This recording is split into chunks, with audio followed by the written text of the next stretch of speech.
മനുഷ്യകുലത്തിന്റെ രക്ഷയ്ക്ക് വേണ്ടി സ്വയം ബലിയായി തീർന്ന യേശുക്രിസ്തുവിനെ ധ്യാനിച്ചുകൊണ്ട് ഉപവാസത്തിന്റെയും പരിത്യാഗത്തിന്റെയും നോമ്പാചരണത്തിലൂടെ സ്വയം വിശുദ്ധീകരിക്കപ്പെട്ട് ഉദ്ധാന തിരുനാളിനു വേണ്ടിയുള്ള അവസാനഘട്ട ഒരുക്കത്തിലാണല്ലോ ലോകം മുഴുവനുമുള്ള ക്രൈസ്തവ സമൂഹം.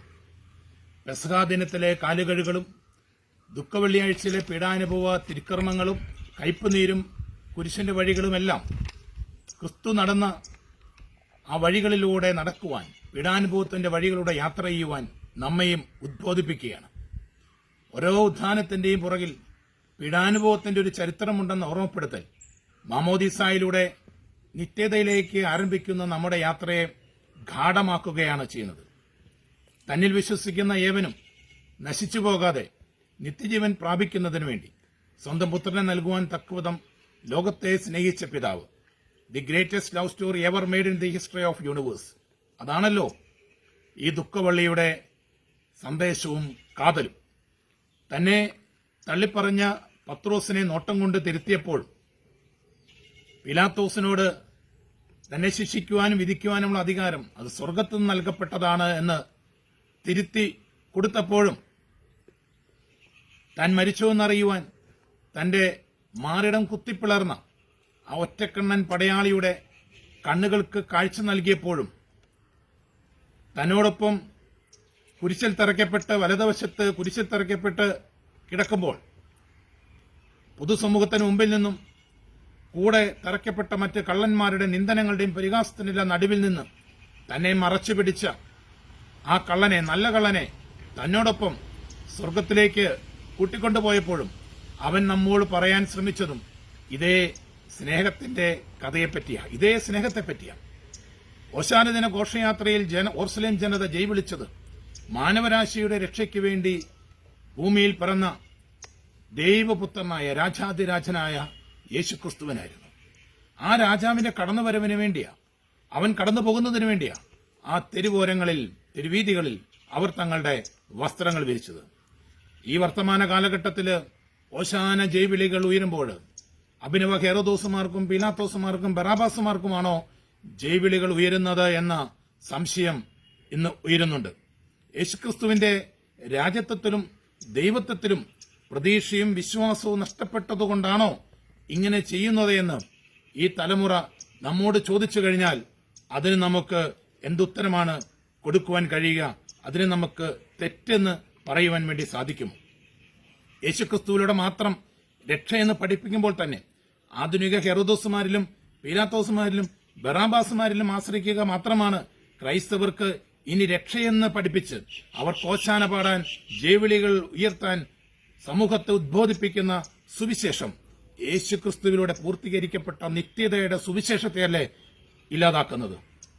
തങ്ങളുടെ നിലനിൽപ്പിന് വേണ്ടി ഹെറോദോസിനും പീലാത്തോസിനും ബറാബാസിനും കയ്യാഫാസിനും ഒന്നും ജയവിളിക്കാനല്ല, അവരുടെ അടിമത്തത്തിലേക്ക് പോയി വീഴുവാനല്ല ക്രിസ്തു നമ്മളെ പഠിപ്പിച്ചത്. മറിച്ച് നീതിയും സ്വാതന്ത്ര്യവും സമത്വവും സാഹോദര്യത്വവും അടിസ്ഥാനമിട്ട സ്നേഹത്തിന്റെ സുവിശേഷം കറയില്ലാതെ അവരോട് പ്രഘോഷിക്കുന്നതിന് വേണ്ടിയാണ് ക്രിസ്തു നമ്മളെ ഉദ്ബോധിപ്പിച്ചിരിക്കുന്നത്. തനിക്കെതിരെ നിരന്തരം കുറ്റാരോപണം നടത്തിയവർക്കെതിരെയോ, തന്നെ വിചാരണയ്ക്ക് വിട്ടുകൊടുത്തവർക്കെതിരെയോ, തന്നെ വിലങ്ങു വെച്ചവർക്കെതിരെയോ, തന്നെ വിചാരണ നടത്തി ശിക്ഷ നടപ്പിലാക്കിയവർക്കെതിരെയോ നമ്മുടെ കർത്താവ് യുദ്ധം പ്രഖ്യാപിച്ചില്ല. അവർക്കെതിരെ സമരകാഹളം മുഴക്കിയില്ല, കലാപാഹ്വാനം നടത്തിയില്ല. പകരം അവരെയും തന്നൊപ്പം നിത്യതയിൽ എത്തിക്കുന്നതിന് വേണ്ടിയുള്ള വ്യഗ്രചിത്തയിലായിരുന്നു അവൻ, ആ തിടുക്കത്തിലായിരുന്നു നമ്മുടെ കർത്താവ്. അതുതന്നെയല്ലേ ഈ വർത്തമാന കാലഘട്ടത്തിലും സുവിശേഷ വിരോധികൾക്കെതിരെയും തീവ്രവാദികൾക്കെതിരെയും നാം സ്വീകരിക്കേണ്ടത്. അതേ മനോഭാവമല്ലേ നാമും കൈക്കൊള്ളേണ്ടത്?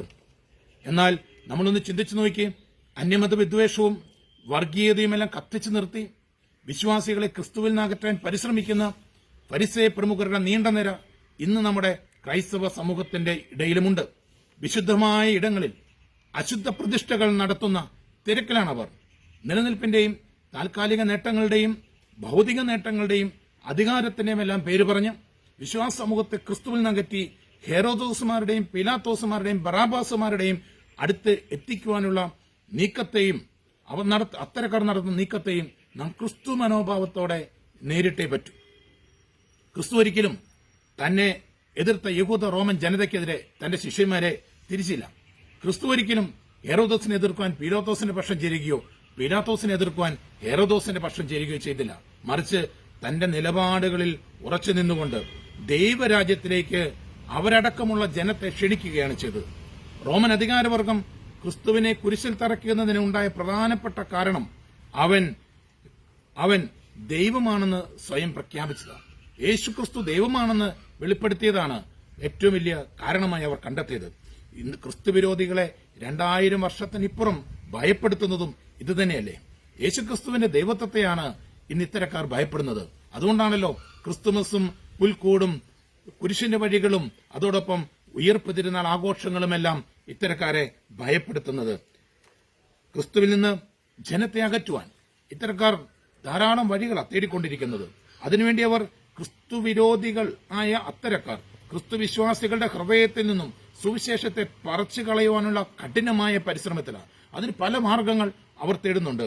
ക്രിസ്തുവിന്റെ ലോകരക്ഷയ്ക്ക് വേണ്ടിയുള്ള കുരിശുമരണത്തെ പോലും തള്ളിപ്പറയുന്ന വർഗീയതയിലൂന്നിയ വെറുപ്പിന്റെ സുവിശേഷം, അതിനുവേണ്ടി ഇത്തരക്കാർ ക്രിസ്തുവിശ്വാസികളുടെ ഹൃദയത്തിലേക്ക് വിതച്ചു കഴിഞ്ഞു. വെറുപ്പിന്റെയും ഭിന്നതയുടെയും വർഗീയതയുടെയും രാഷ്ട്രീയമല്ല ക്രൈസ്തവർ കൂടെ കൂട്ടേണ്ടത്.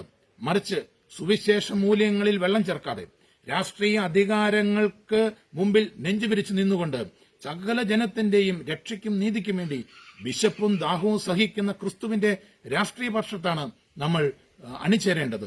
കുരിശിന്റെ ചുവട്ടിൽ നിന്നിരുന്ന ശതാധിപനെ കൊണ്ട് ഈ മനുഷ്യന് യഥാർത്ഥത്തിൽ നീതിമാനായിരുന്നു എന്ന് പറയിപ്പിച്ച ക്രിസ്തുവിന്റെ രാഷ്ട്രീയത്തെയാണ് നമ്മളിന്ന് നെഞ്ചിലേറ്റേണ്ടത്.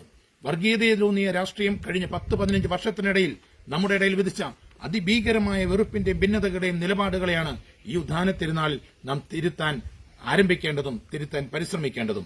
ക്രൈസ്തവരുടെ രക്ഷാകർതൃത്വം ഏറ്റെടുത്തിരിക്കുന്ന ഇക്കൂട്ടർക്ക് യേശുക്രിസ്തുവിൽ ഒന്നായിരുന്ന ഒരു സമൂഹത്തെ വെറുപ്പിന്റെയും രാഷ്ട്രീയത്തിന്റെയും വർഗീയതയുടെയും പേര് പറഞ്ഞ് ഭിന്നിപ്പിക്കാൻ സാധിച്ചതല്ലാതെ മറ്റൊരു ഗുണവും ക്രൈസ്തവ സമൂഹത്തിന് നേടിത്തരുവാൻ സാധിച്ചിട്ടില്ല എന്ന് സമീപകാല സംഭവവികാസങ്ങൾ നമ്മുടെ മുമ്പിൽ തെളിവായി നിരത്തപ്പെടുന്നുണ്ട്. അതുകൊണ്ട് വെറുപ്പിന്റെയും വർഗീയതയുടെയും ഭിന്നിപ്പിന്റെയും ഒക്കെ ഈ ലോകമല്ല ക്രിസ്തുവിന്റെ ലോകമെന്ന സത്യം നമ്മൾ തിരിച്ചറിയണം. പകരം അത് സ്നേഹത്തിന്റെയും സാഹോദര്യത്വത്തിന്റെയും സമത്വത്തിന്റെയും സ്വാതന്ത്ര്യത്തിന്റെയും നീതിയുടെയും സമാധാനത്തിന്റെ ലോകമാണ്. തീവ്രവാദത്തെയും എല്ലാ തരത്തിലുള്ള വർഗീയതയെയും വേർതിരിവുകളെയും ചേരിതിരിവുകളെയും എല്ലാം ഒരേപോലെ തള്ളിപ്പറഞ്ഞുകൊണ്ട് സുവിശേഷ മൂല്യങ്ങളിൽ അടിസ്ഥാനമിട്ട് ഒരു ലോകം ഇവിടെ സൃഷ്ടിക്കപ്പെടുന്നതിന് വേണ്ടി നമുക്കൊന്നിച്ചു പോരാടാം.